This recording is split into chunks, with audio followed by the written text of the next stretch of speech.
Party की अगर बात की जाए, बीजेपी पार्टी के ही एक जो नेता हैं, उन्होंने एक विवादित बयान दिया है।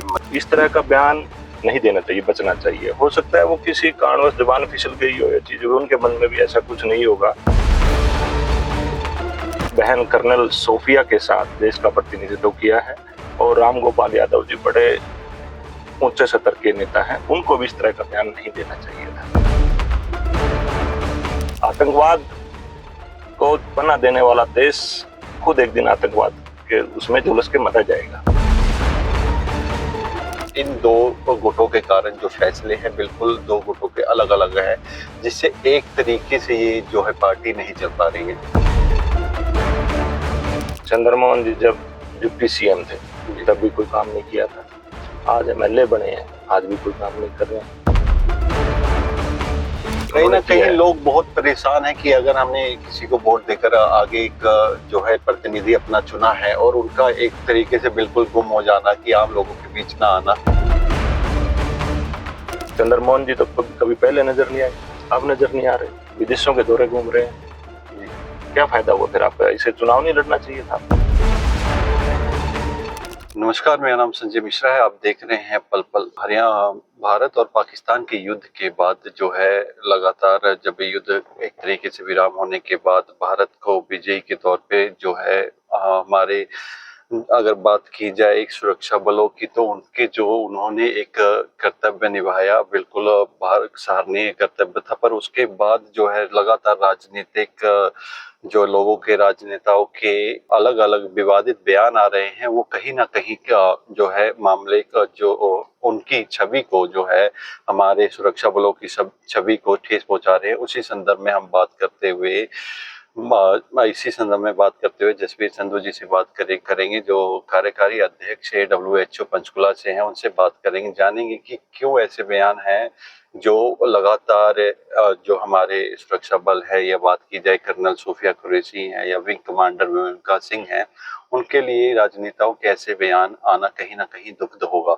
जी जसवीर जी, मैं आपसे जानना चाहता हूं कि लगातार अगर देखा जाए कि हमारे जो सुरक्षा बलों ने भारत के लिए किया और लगातार उन्होंने देश का मान बढ़ाया, देश को गौरवान्वित किया, फिर भी उनके खिलाफ आपके ही पार्टी की अगर बात की जाए, बीजेपी पार्टी के ही एक जो नेता हैं, उन्होंने एक विवादित बयान दिया है। मध्य प्रदेश के मंत्री हैं कि उन्होंने उनके जो विवादित बयान दिया है उसके बारे में आप क्या कहना चाहेंगे? जी संजय जी, जिसने भी बयान दिया बड़ा गलत दिया।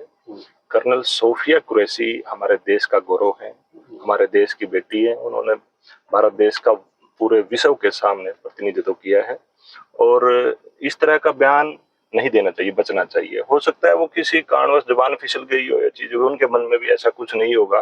देश की बेटी के प्रति उन्होंने बाद में माफी भी मांगी है उस विषय पर। उनका अपना निजी बयान हो सकता है, उसे पार्टी का कोई लेना देना नहीं।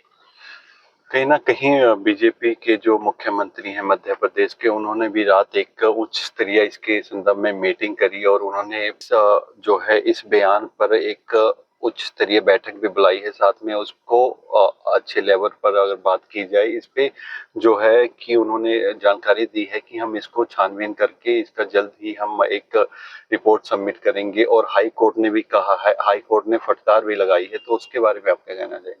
देखो, वो पार्टी का इंटरनल मैटर है, पार्टी उसमें जांच कर रही है। जो भी रिपोर्ट सामने आएगी वो राष्ट्रीय अध्यक्ष के सामने पेश की जाएगी। हाई कोर्ट ने जिस विषय पर उसको फटकार लगाई है, तो हाई कोर्ट ने जो वीडियो को देखकर रिएक्शन हुआ है वो अलग बात है। पार्टी अपने लेवल पे काम करेगी। जी, और वही बात की जाए, एक समाजवादी पार्टी के ही एक नेता है राम गोपाल जो है, उन्होंने भी जो विंग कमांडर विवेका सिंह हैं, उन पर जाति सूचक शब्द कहे हैं, जिसके संदर्भ में काफी जो है बवाल भी हुआ है। आपकी बीजेपी की पार्टी ने भी उस पर धरना प्रदर्शन भी किया है, तो उस संदर्भ में आप क्या? देखो, विंग कमांडर विवेका सिंह हरियाणा से संबंध रखती है, वो देश का गौरव है, विंग कमांडर हैं। उन्होंने भी बहन कर्नल सोफिया के साथ देश का प्रतिनिधित्व किया है और राम गोपाल यादव जी बड़े ऊंचे स्तर के नेता हैं, उनको भी इस तरह का बयान नहीं देना चाहिए था। ये बेटियों के मान सम्मान के साथ देश हमेशा साथ खड़ा रहा है। ऑपरेशन सिंदूर बेटियों के मान सम्मान के लिए ही माननीय प्रधानमंत्री मोदी जी के नेतृत्व में, भारत सरकार के नेतृत्व में आर्मी ने ऑपरेशन किया है। तो आर्मी ने देश का मान बढ़ाया है, भारत सरकार का मान बढ़ाया है। आज पूरे विश्व में भारत की सैन्य शक्ति तीसरे या चौथे नंबर की है और पूरी दुनिया ने देखा है कि भारत आज वो भारत नहीं है जो आप पहले का भारत सोचते थे कुछ भी कर सकते थे। आज भारत कुछ भी कर सकता है और जो जिस भाषा में समझता है उसी भाषा में भारत की बेटियों ने भी और भारत की सेना ने भी दुश्मन को समझाया। आतंकवाद को पनाह देने वाला देश खुद एक दिन आतंकवाद के उसमें झुलस के मरा जाएगा।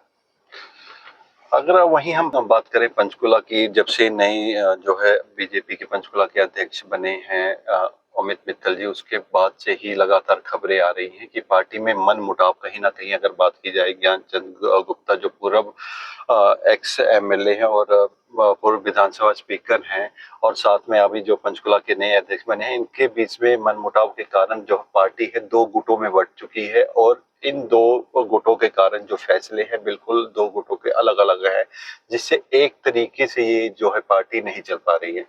नहीं, ऐसा कुछ नहीं है। ये आपके समक्ष जिसने भी ये बयान दिया है या आपके मीडिया की तरफ से आया है वो बिल्कुल गलत आया।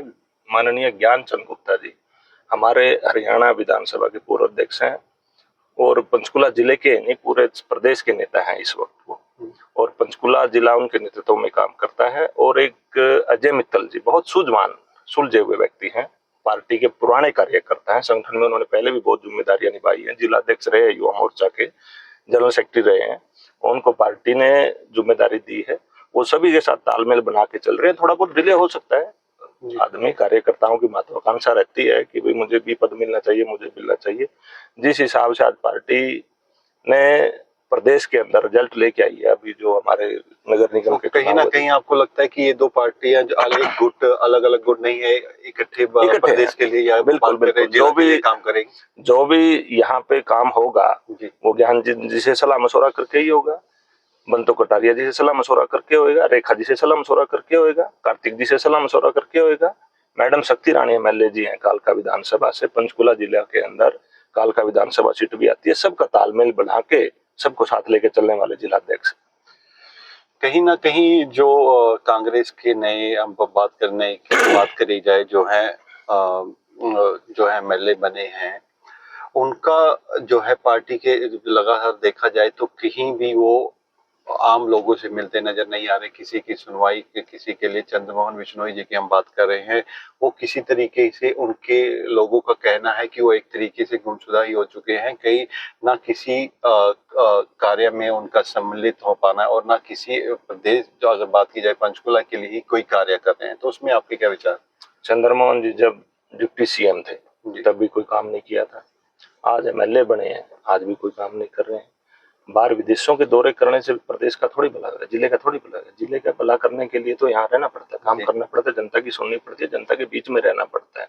आप पिछले 6 महीने से आप एमएलए हैं, अभी तक तो मुझे आप कहीं नजर नहीं आए, किसी सामाजिक काम में नजर नहीं आए। काम तो भारतीय जनता पार्टी अपने आप कर देगी। कहीं ना कहीं लोग बहुत परेशान हैं कि अगर हमने किसी को वोट देकर आगे एक जो है प्रतिनिधि अपना चुना है और उनका एक तरीके से बिल्कुल गुम हो जाना, कि आम लोगों के बीच ना आना, कहीं ना कहीं लोगों को एक दुख परिभाषा देता है। ये लोगों की आम जन की जो भावना थी उनके साथ ठेस पहुंचती है। अगर आपको एक बड़ी जिम्मेदारी हल्के की जनता ने आपको दी है तो उसको निभाना चाहिए, किसी के सुख दुख में शामिल होना चाहिए, उसके अच्छे बुरे का सोचना चाहिए, जिले के अच्छे बुरे के बारे में आपको अपनी विधानसभा के बारे में सोचना चाहिए। विधानसभा को सोचने के लिए भारतीय जनता पार्टी बहुत है यहाँ, वो कर रही है काम। पहले भी उन्होंने 10,000 करोड़ के काम माननीय ज्ञानचंद जी के माध्यम से उनकी अध्यक्षता में हुए हैं। आप देखें पूरे जिले के अंदर कितनी बिल्डिंगें बन के तैयार हो गई हैं। आज आम जन को इतनी सुख सुविधा मिल रही है, वो भारतीय जनता पार्टी के नेतृत्व में ही मिल रही है। चंद्रमोहन जी तो कभी पहले नजर नहीं आए, अब नजर नहीं आ रहे, विदेशों के दौरे घूम रहे हैं। क्या फायदा हुआ फिर आपका? इसे चुनाव नहीं लड़ना चाहिए था आपको। चुनाव लड़ना तो जनता के बीच में रहो। बहुत बहुत धन्यवाद सर।